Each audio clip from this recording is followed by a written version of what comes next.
l'église comme problème pour n'importe quoi. Dès que moko FC cache comme problème, l'église peut comme problème n'importe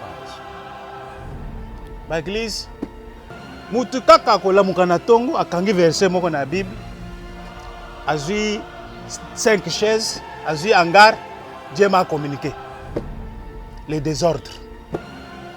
Et ce désordre est accepté par l'État. Il y a beaucoup de faux pasteurs, il faut le dire. Je ne dis pas qu'il n'y a pas de vrais. Il y a trop de faux pasteurs, j'allais dire même des rançonnaires aussi qui existent. Mais quantité, il y a au baza malam baza mukesika. L'obélan de justice est ça la moussala nango malam. Justice est ça la moussala malam te. Parce que comme le code c'est que d'accord ma justice est aussi ma pensate pour séparation à pouvoir ezali.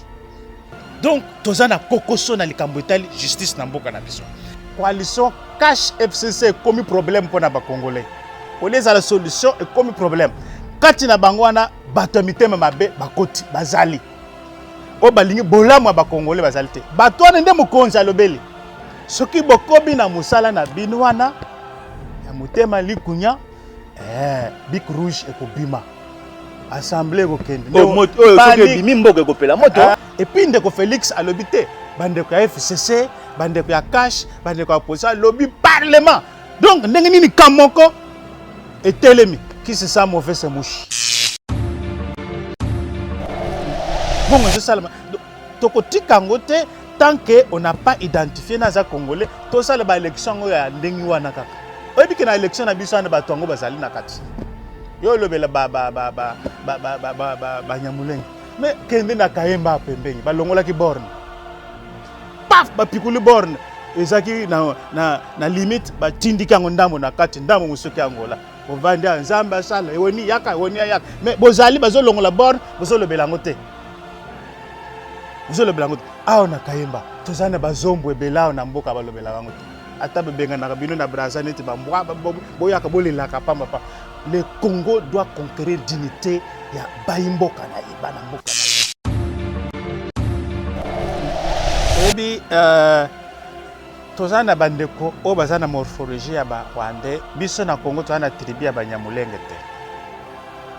Soki na mon liste ba tribu ezoko tambola na luki place nini tribu ya Banyamulenge zate. Faut pas tout créer ba tribu aux alités. Le problème est ali tozali ba pays oyo tozali condamné à vivre ensemble. Rwanda, Burundi, moyen to pikula moko kende musika na mususu ezati. Population riveraine o bazali pembeni nzinga. Bakozala obligé soit ya ko cohabiter, soit ko se marier. L'homme de Rwanda se marie à un Congolais se marie à un Rwandais. Les enfants qui sont ici na union wana mibeka mboko zola kisandenge ni bazwaka nationalité. Donc, les Cambo ya Banyamulenge o bazolom bayi basili bakomi ba Congolais wana. Il faut aller sur la loi sur la nationalité pour ko sosola malamu makambo na malamu.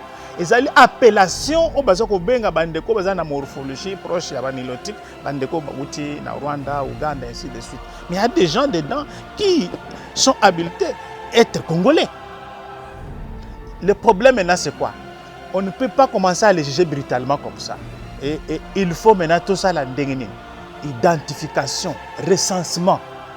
Nani aza congolais, nani aza congolais te. Etikala ko sala mate.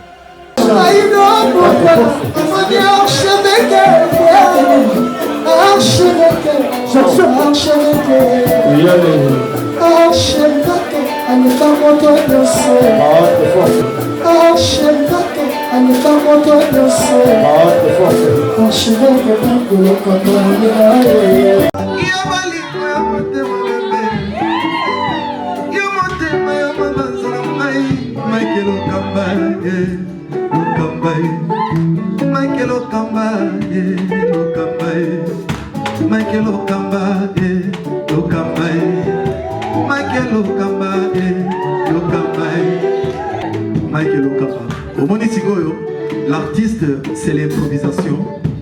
La honoré dans l'émission. Africa Elengi TV, votre chaîne, l'incontournable, la star des chaînes.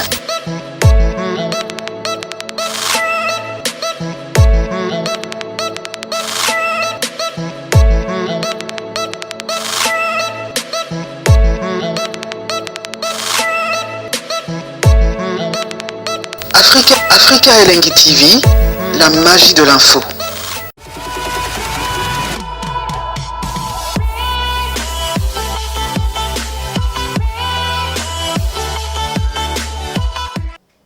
Peuple congolais, peuple du monde entier, mbote mingi epai wapi bozwami tozali na mbano pe makoki lelo ya koyamba mwana mboka Jonas Tchombela na ye tokobeta masolo ndenge d'actualité koleka na République démocratique du Congo pendant 30 minutes mwana mboka ko s'exprimer apesa biso mayele moye makanisi moye par rapport ya ndenge makambo koleka lelo toki bana mboka balobi que coalition ya FCC cash ndezo mboka na libulu mwana mboka Jonas Tchombela akopesa biso makanisi moye akopesa biso pe makanisi na ye position église na moya lelo mai mazali koleka et puis mwana mboka Jonas Tchombela akoyebisa biso ndenge nini mboka oyo elingi kokende to pe sengeli kotambola po tozonga na Congo oyo bakoko batikelaka biso Simon Kimbangu Patrice Emery Lumumba et puis na Kasavubu mwana mboka Jonas Tchombela mbote ndeko to sepeli ko yamba une émission lelo ngappel longo na sepeli d'abord moto akutana mwana mboka Jonas Tchombela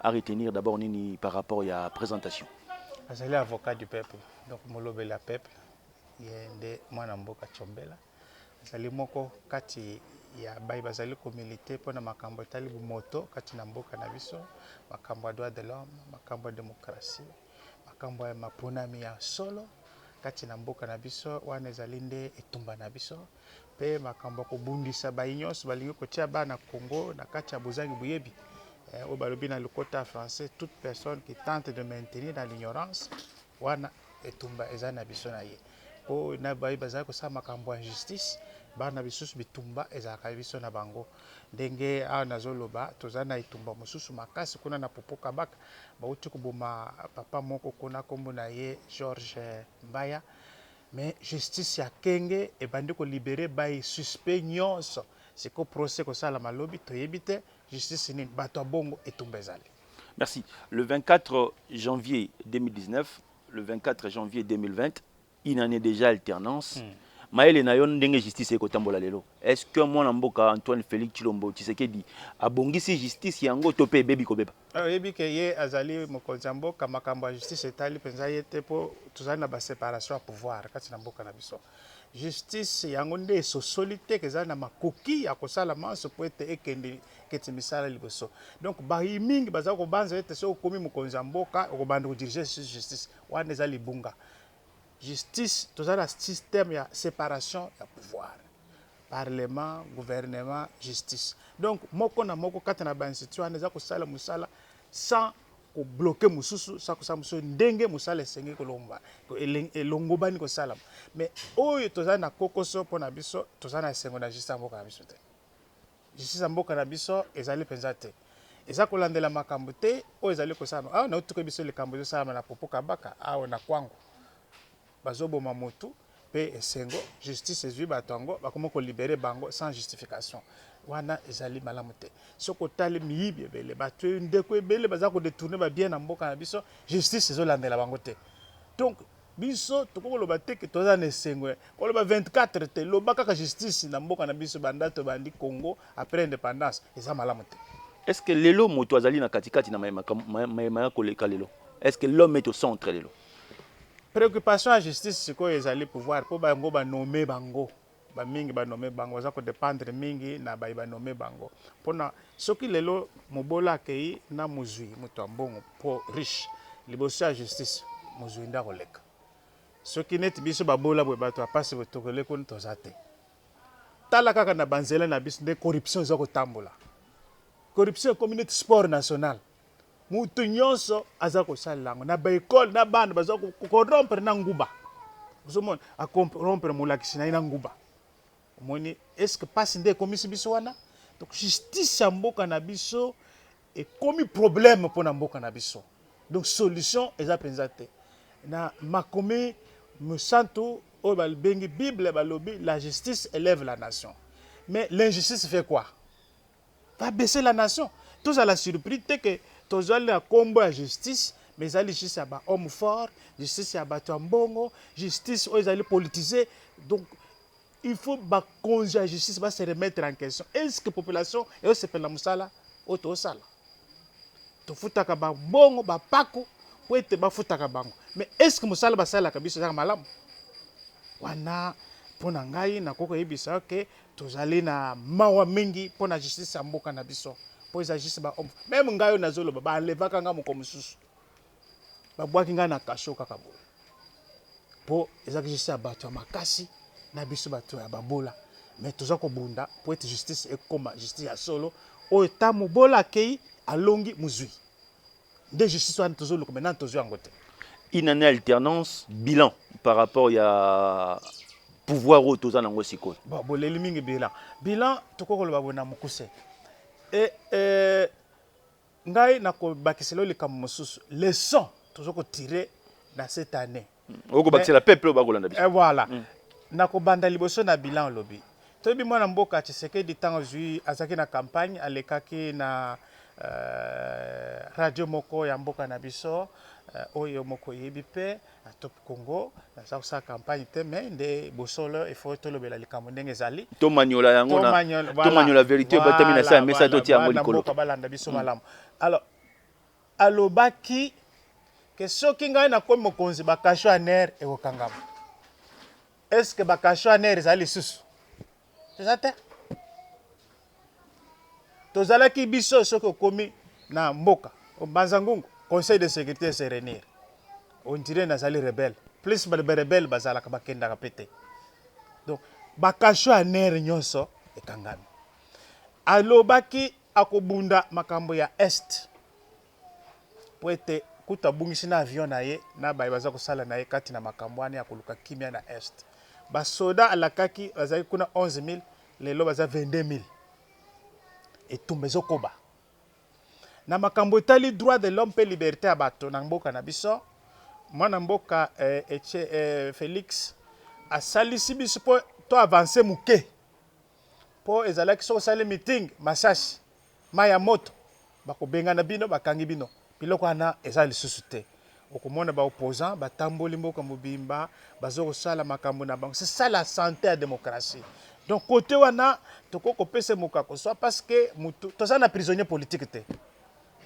Mais il y a 18 ans ba prisonnier batondaka oyebi bango tango ko babwe mona mboka dika pe na ko la place azali na prison ye azali prisonnier politique te ye azali makambo moko mais mokonza mboka pe la kaka ye ke soki akomi nesika yango ya kobima yoka oyo ozoloba pona mwana mboka edika pe oh peuple ya koloba yo zali moko oza kota makambo ya peuple ye akoti kuna na makambo mususu oya basasina il faut procès et bande malisusu to kende liboso c'est ça justice nazolobela.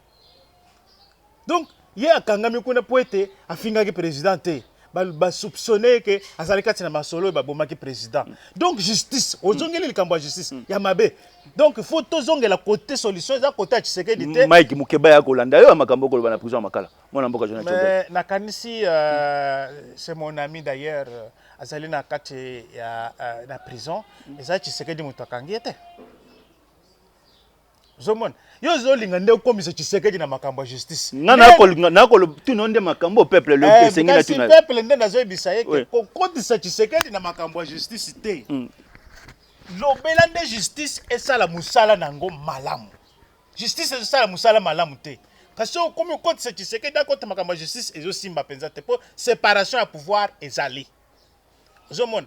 Maintenant, dans le makambo liberté, ezali kotambola ba prisonnier politique bazali te, ye akangi te. Justice nde comité nde ko Mike Mukeba na makambo zaki yango na assemblée kuna. Nde ko edika pende sa justice. Donc toza na kokoso na likambo etali justice na mboka na biso. Siko tozo etali président Fatite. Mais aya ko so akoti kuna bakoloba komo ko instrumentaliser justice. Donc yango na discours na ye na poto alobelaki likambo tokolobela yango likambo discours na discours na ye na poto mbalelekaki alobaki je ne veux pas fouiner ou bien kende kuna justice sala musala nango. Est-ce que siko bande kwa justice apekisi bango pa sala musala na bango to balobi ndeko edika pende yo sali mabete bima na prison to ndeko Mike Mukeba yo sali mabete bima na prison kokoso zali na niveau ya justice ya mboka na biso o etali président Fatite etali président Fatite.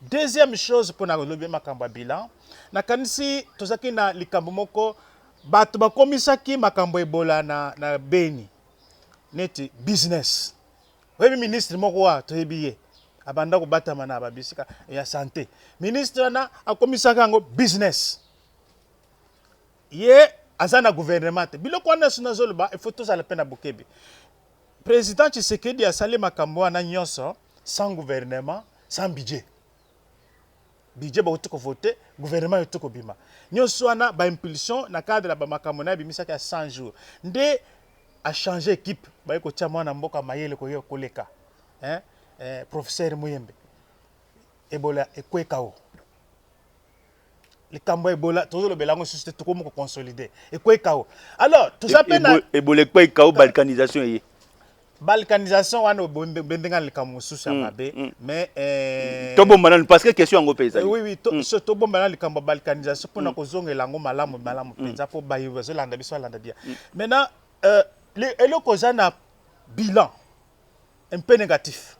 C'est négatif parce que tout se pelaté lutte contre la corruption. Ba sénateur élection na bango ezaki malamuté. Ba gouverneur élection na bango ezaki malamuté. Litwana ezali tellement engagé té.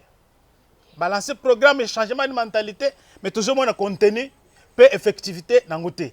Donc toujours lundi ça président Tshisekedi asala bokebi na likambwana.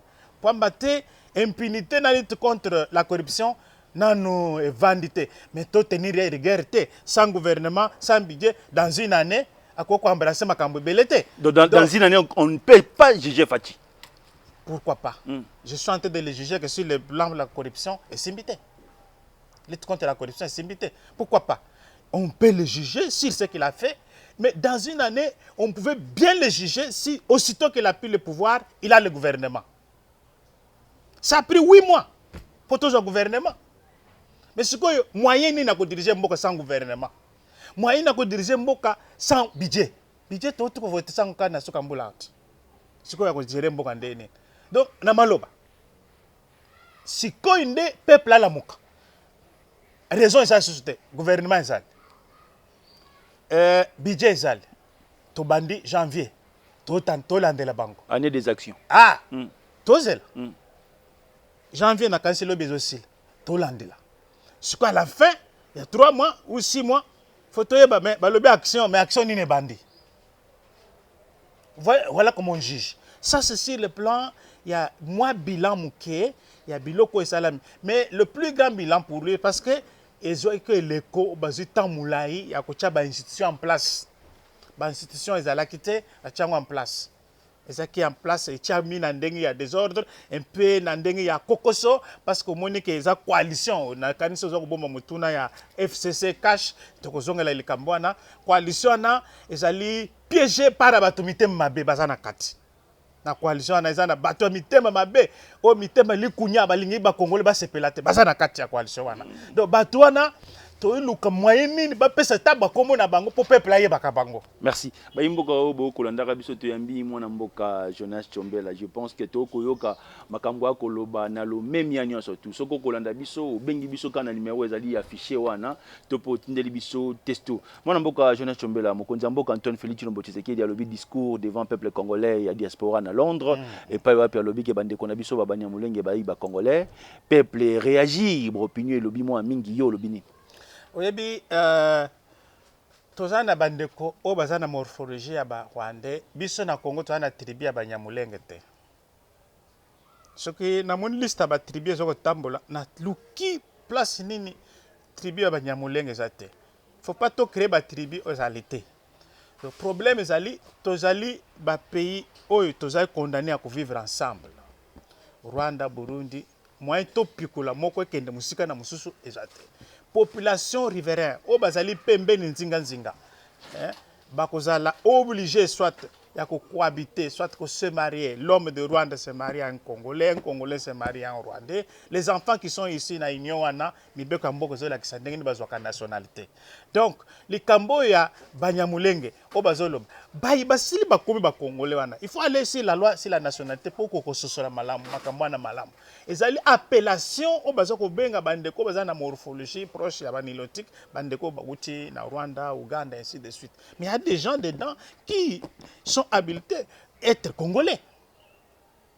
Le problème maintenant c'est quoi? On ne peut pas commencer à les juger brutalement comme ça. Et il faut maintenant tout ça la ndengene. Identification, recensement. Nani aza congolais, nani aza congolais te. Etikala ko sala mate. Tout ça c'est que bisognos na ba spéculation. Donc makambo tozo kasika eza ni ba spéculation. Identification ya aza congolais, na aza congolais te e banité. Ba estimation ba ko saka biso oh to komi 10 millions, to komi 12 millions, 80 millions. Na yoki mutu mususu ayibisinga lobi to komi 90 millions. Yo za na libom otanga ke biloko ngo wapi. Et recensement est salami wapi. Donc tant que recensement mboka na biso est salami te pote ba nana za congolais, nana za congolais te to ko na difficulté ya ko bunda makambo zanga tina. Ba discours ya ba nationalité bla mboka musu déjà dépassé. Donc totika yango. Tokotika te mais tokote le recensement na identification ya bandeko pote ba nana za congolais te wana ndi tokopesa mutu nyonso qualité na ye lolenge recensement salami mais le Congo nani salami te kaka okala te baloba ko to sal bachana ba konzi ya onipa institution moko pona ko bongisa ba maponami tout ça c'était d'histoire politique mbongo ezali mais tisi ko to mona eloko mo salama te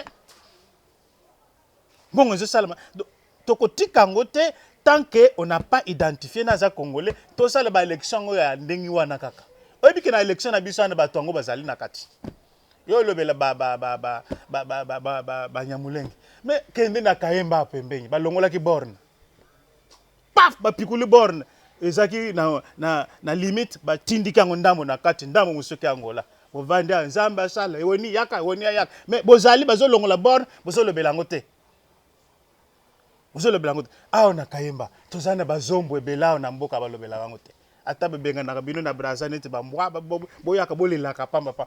Le Congo doit conquérir dignité ya baimboka na ye bana mboka na ye. C'est ce travail qu'il faut faire. Ya kolela lela ba mutoye abenga neti na ba ndeko ya biso Brazzaville. Ndenge ba nyimiliaki bandeko na biso ya basi. Ba nyimiliaki bandeko na biso mibale bakendeke kuna. Mais l'orgueil national les a exigé biso renvoyer pe bango pa na bango. Bango oyo kanisi bango nyoso bazala en ordre. Kako ya bisine bakesa le désordre.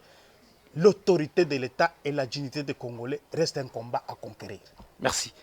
Mokonzi Mboka a lobby un discours devant la communauté congolaise en Angleterre que Bic Rouge et Simami na Maboko ba pesa ye makanisi ya mabete à dissoudre le parlement. Tout le monde Mboka maman Janine Mabunda a réagi na discours à chef de l'État, réaction à Mboka Jonas Chombela. Mwana mboka Janine Mabunda réagissaka po amonaki kwanga ringekende. Yango na monaki mwana mboka Janine Mabunda be kwanga zokende tika na lobela na milobela libela. Ezali ka mboka musu ba bia apesi mokonza mboka notion ya droit. Quelle notion ya droit? Est-ce que yebi que institution moko ba bengi président de l'assemblée oyo koko interpréter constitution ezalaka te na mboka na biso. Ko bien. Pona ko interpréter constitution mboka na biso eza cour constitutionnelle. Il y a bien institution, monsieur, c'était président de l'Assemblée. Ça, c'est de l'improvisation sur les domaines dont vous n'avez pas ni qualité, ni mandat. Donc, ils ont kamba kwanga. Pourquoi l'on a dit kwanga lingé kende? C'est que basali a la kaka. Ils ont poste moko moi malam ils risquent kende.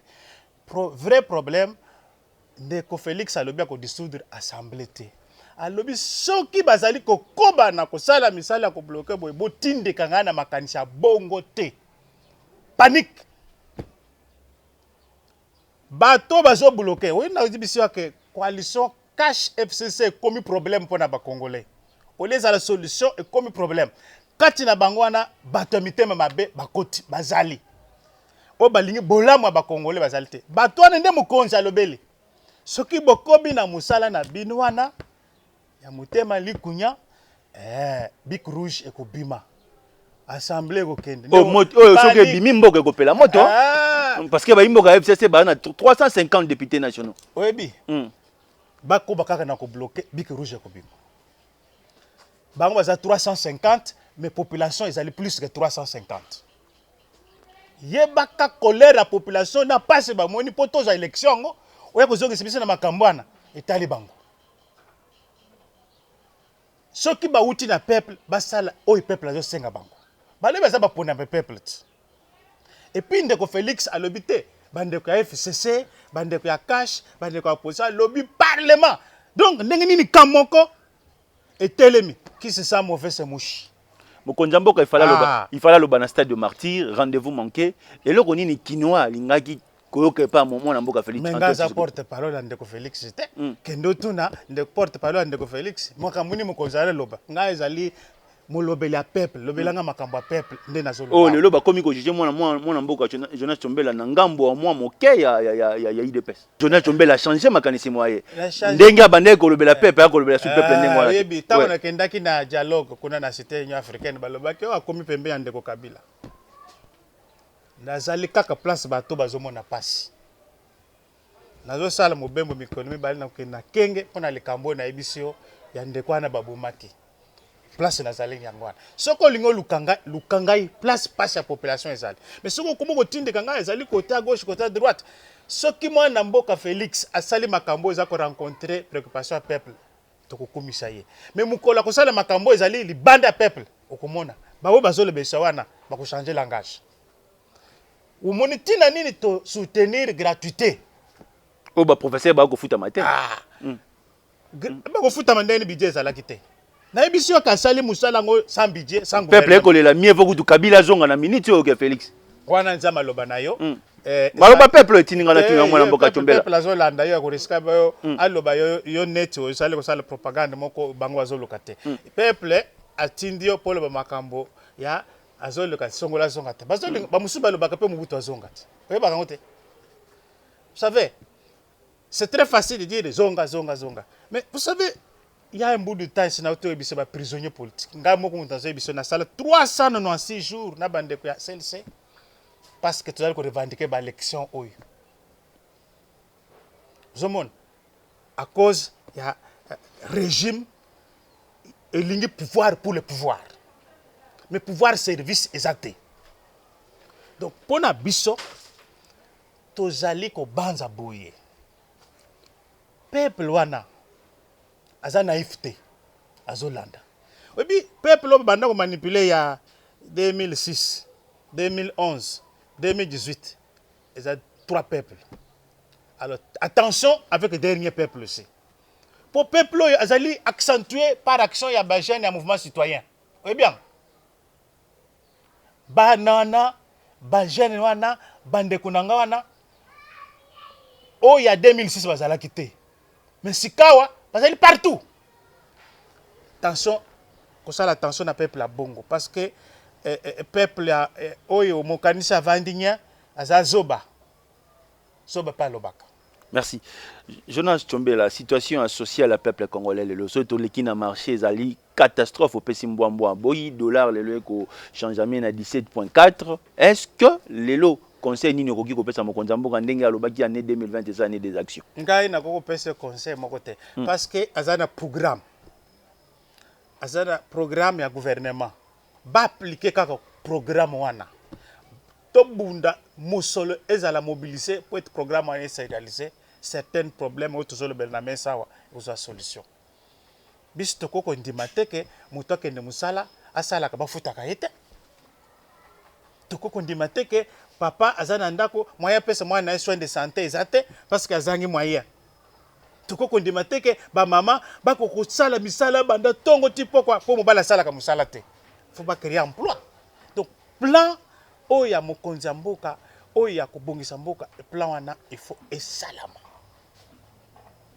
Donc biso ya makanisi biso kopesa ete budget emonisam programme ezali balobi ke année ezali année d'action ba déclencher c'est simple. Merci. Peuple congolais bozolanda biso na bokebi nyonso tout ozali na mwana mboka Jonas Tchombela azali moko ya acteur politique na mboka na biso ya ngambo ya société civile acteur social société civile église pe ezali na kata société civile oui bango bazali ba politicien te. Merci. Mwana mboka Jonas Tchombela situation église de réveil ndengo komona lelo maïmaï koleka est-ce que vous avez une analyse topé mbele ya kopesa ba église comme problème pour na mboka na biso ndenge moko FCC cache comme problème église peut comme problème na mboka na biso ba église mutu kaka kolamuka na tongo akangi verset moko na bible azui 5 chaises azui hangar Dieu m'a communiqué les désordres et ce désordre est accepté par l'État azoti kango pointe diversion et le kama makasi pour pas s'intéresser na mabe bazo sala le peuple te. Donc il faut bato bazo la nanga balanda malam. Diversion koti makasi okangi verser moko ozui 3 chaises ozui mo hangar nzamba bengi ngai. Abengi yo kaka na 3 chaises na nini pour rançonnaka ba pauvre. Ba pauvre citoyen bayaka kopesaka mabonza. Soki avoyage ka na poto nzamba pamboli ngai. Soki akeka sangulu nzamba pamboli te. Zomona bebilo kongo. Donc il y a beaucoup de faux pasteurs, il faut le dire. Je ne dis pas qu'il n'y a pas de vrais. Il y a trop de faux pasteurs, j'allais dire même des rançonnaires aussi qui existent. Mais quantité il y a au baza malam baza mukesikao. Donc l'État il faut réglementer ce secteur wana. Mais batiki yango pambate parce que l'État baza ba politicien. Pour on dit la religion c'est l'opium du peuple. Batiki yango po ete soki batozana makambo ya ko rêver que tokomona nzambe lobi tokomata na mapata. Bakokipe makambo ya misolo mboka te ndenge mboka za ko se gérer te. Yango wana bakotisi idéologie mabe na kati ya ba église bazoloba makambo politique tali biso bato église te. Kuta nous ne pouvons pas vivre si on ne gère pas bien. Yoko yana ba chaise na mi balwana ko tsambela wapi soki bitumeza na mboka. Donc tu peux saluer le monde en mboka avec Pascal Mukuna raison tango à côté les malobi accord FCC cache ne bon. Accord na ebiso que FCC cache comme problème pour na ba congolais. Baza coalition balobi ba kozala ensemble. Ndenge bazo kana société pour na bola mo ba congolais. Qu'est-ce qu'il faut faire? Qu'est-ce qu'il faut le diviser? Ouais. Qu'est-ce qu'il faut faire selon moi en mboka jeune? Ce qu'il faut faire biso to za ko éveiller ka population. La population se prendra en charge le moment venu. Situation avec étudiants. Yo pour les kaka na bande de l'école, les kaka pe na nzela il y a université. Il y a campus. Na bande quoi ifasik. Na kanisi na landi lobby ministre ya enseignement supérieur à lobby ke bakozongisa bana na classe le 24 février bakozonga na ba classe. Ce qui est arrivé il faut c'est ça un peu le problème de gestion de la République. Comment voulez-vous tuer recteur d'une université, mais oui, batoyo, vous avez constaté. Oui, bana baza étudiante, oui, bana baza liba étudiante. En fait, si nous étions dans un pays normal, recteur à l'université à Kinshasa, il fallait démissionner. Mais comme bato balingi ko kangamana makambo kwanga, moi démissionner et j'atte. Parce que les kamboyo et salami kuna. Ce n'est pas normal que vous avez une université où yebi nana za na université te. Oh to bimisa bango. Ba bimisi bango. To zongi sa siko bango poni ya identifier. Mais ba koma ki kone ebele ndenge nini bongo? Est-ce qu'il y a des lois qui gouvernent? Est-ce qu'il y a les règlements qui gouvernent? À ce niveau de l'état où la science, où tout se conçoit, on est incapable de connaître quelle est la population qu'on gère. Il y a un problème. Ce que ba bengani bango, ba étudiants étrangers na balabal, ba étudiants bazana boti na bango ate na balabal. Oh, tontozongi sa ordre. Tous les 24 ordres. Tolanda Monseigneur Bokondo na cardinal Fridolin en Bongo balobi Congo ko kene na balkanisation. Est-ce que vous êtes pour cela? Oui, balkanisation bandi le lote. Lumumba abanda masolo depuis 60. Lumumba a lobby la Belgique désire balkaniser ce Congo, ce pays. Lumumba a une cible Belgique. Balkanisation. Pour progresser, Mobutu a yé. A lobby, si il faut faire l'unité, le Congo est un et indivisible. Pour l'unité de ce pays, il faut se battre, même faire des fronts avec le diable. Balkanisation. Plus près de nous, l'armée ya bamboka na biso, ba intellectuel ba s'élever, biso tozolo banayo lelo. Si vous voyez la nouvelle société civile a été connue dans cette ville de Kinshasa et à travers la République, c'est à cause de son combat contre la balkanisation. Nga moko te na bande kebele. Ndeko moko a commis ADG ya RTNC, ndeko Freddy Mulumba. Journal potentiel, au bande comme on a commis, le journal a commis, non à la balkanisation. Donc, Batebel va s'élever contre la balkanisation. Qu'est-ce que je veux dire? Hier, la balkanisation a échoué. Aujourd'hui, la balkanisation va échouer et demain la balkanisation échouera. Le Congo sera un et indivisible. Tant bandeko no ba ko kufa na Beni. Kokufa wana yango wana tolongo na 11 000 militaires. Mwana mboka Martin Fayulu alobi si toyebi banguna na biso, mieux vaut tokende na guerre contre bango au lieu to vandaka na mboka to lobaka ba discours. Wana, ce n'est pas un discours responsable. Vous savez, bazole babilo kwa nande ko muzito. Même ndeko muzito azaki na pouvoir. Alaka premier ministre. Ayebaki balkanisation te. Bor na Kayembe zali pembe nyao. O na lobi balongola. Ndeko muzito ayebaki te. C'est un discours d'un homme politique. Il faut le comprendre comme tel. En plein 21e siècle, qui va vous autoriser ça? D'ailleurs, à l'est là-bas, qui va vous autoriser pour que vous ne soyez pas comme ça? Toujours le Badef Nalou, complice Moussous Bazalaka, pour ne pas dénoncer Bango. Ah, cela veut dire que le Congo est infiltré. Ah, tu as bien compris. C'est là le travail de nettoyage dans nos institutions, dans nos services, les rendre plus professionnels, de telle manière à ce que va trahir Congo, M. Laurent Désiré Kabila. Il y a des gens qui ont pris des agendas de trahir le Congo. ADF Nalo Balobé sa rébellion ougandaise, comment vous doutez Penango? Quel jour, village, il y a Ouganda, ils ont attaqué na ADF Nalo? Et puis un village à Ouganda parce que rébellion il y a cause à la mboka musaka bazobunda pour bazo pouvoir na mboka na bango mais mboka o eza ko héberger bango nde bazobo mabato wana rébellion à Ouganda c'est que Ouganda veut conquérir le Congo. Distraction ezali ba je na bango o baza ko linga zone wana ya esa la zone de non état ezanga contrôle ba minéraux ba piyaka kuna na ba multinational. Est-ce que Congo a manduki? Est-ce que Rwanda a manduki? Est-ce que Ouganda a manduki? Maintenant, on a manduki. C'est là qu'il y a le vrai problème. C'est là qu'il y a le vrai problème. Nana teke la kabatouana manduki au babomanango batouana. Ceux qui enquêtent à sol les alliés, donc oui, batouana la batouana manduki. Est-ce que na moya lelo faut réformer ça la nakati armée na biso? Oui, armée na biso comme trop tellement na ba problème belé. Brassage, mixage. Babilo kwa nyo se koti si alme na moi boulou yeke mo boy mo boulou koti. Réforme et armée il faut salama. Bato ba sili ko pona ko protéger biso na biloko na biso.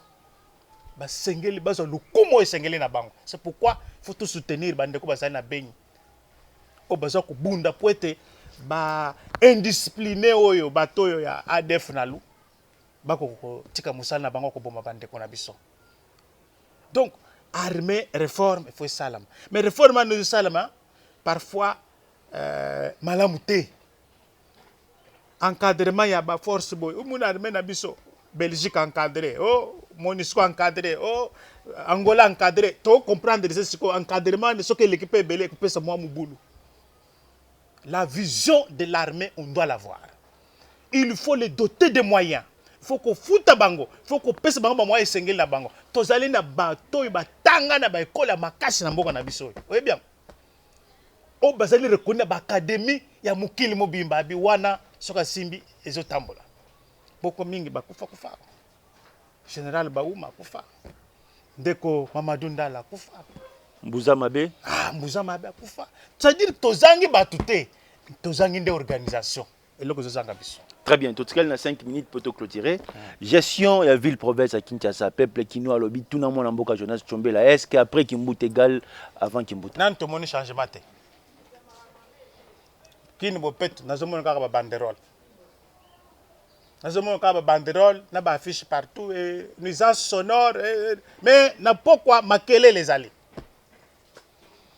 Makele zali ba instaurer taxe mususu na yokaki taxe soki ya ba parking bazo fait ça soki 500 soki au garé mutuka na faut 500 pour parking ezala propre parking. Moi ba innovation asika na ezana kata kinbo pet innovation pour na ko benda mbongo mais ko bongisa place mutuka zo tele mais zo sala matin kende na rompo ki panza tozo le kanete tozo le kana na kubina bato musu babina te babina ka mais bazoye baka babina ka te bazole mais lelo nzele etikali polele na aya kimbuti ezalaki te mwana mboka Gentini Ngobila azopanza bare etikali polele papa yo kende kaka na Victoire Monde ba moto zo ba kende na Pascal yo zala Kishasa to zala Kishasa te kende na Pascal na muruta mokali kende mo na place wa ndenge zala okokota nzela na ya kokota mokali te ba moto tout c'est cafouillage na yebite ce que vous tuapi ordre ni ozolo parking bazo fotela ba 500 francs wana ba bongisi lango wapi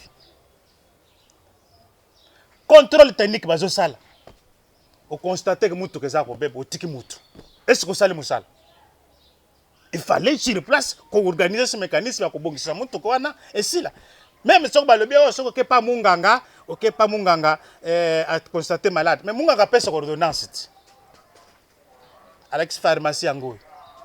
Donc, nous sommes là à un problème. Le gouverneur doit réajuster son plan. Ça ne marche pas. Qui ne peut pas, ça ne marche pas. Le parking, ça ne marche pas. Na pese exemple à rond-point qui pointe. Ba ozel mabulo yana na mulai. Pombong ebi mebele. Mais rond-point qui pointe, ba bongi sangote pointe. Et ça, quand rond-point qui pointe, c'est banzeliza et belé, koufa. Donc, on paye le parking. Nous encourageons ceux qui payent de le faire, mais qu'on nous dise aussi comment on gère les 500 francs. C'est le problème. Aujourd'hui, on bon abatou, mais aujourd'hui, ça va nous sala kanangote. Est-ce que c'est normal ça? Et puis ça ndeko, to sepele na makanisi, kasi ala kisabiso ndenge pe azo sala lango. Merci. Voilà. C'était Jonas Tchombela, avocat à peuple. Il a pensé qu'il y a lobby les lois le même yapé na bosolo nyonso. C'est une émission pour la nagibiso au bengibiso na même numéro ezali affiché to pour tindeli biso testo to kokutana Mikolo ezali koya Nzambe apambola Congo. Ciao.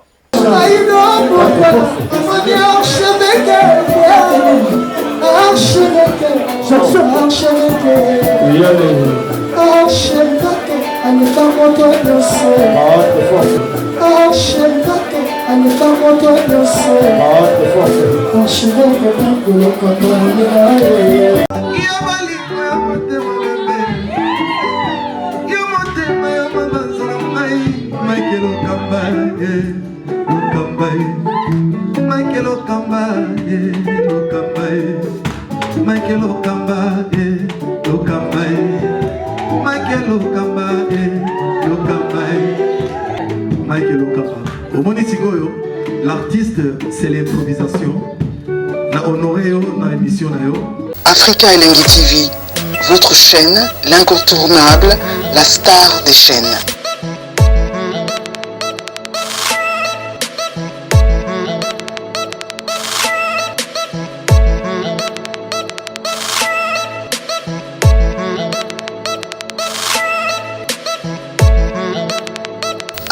Africa Elengi TV, la magie de l'info.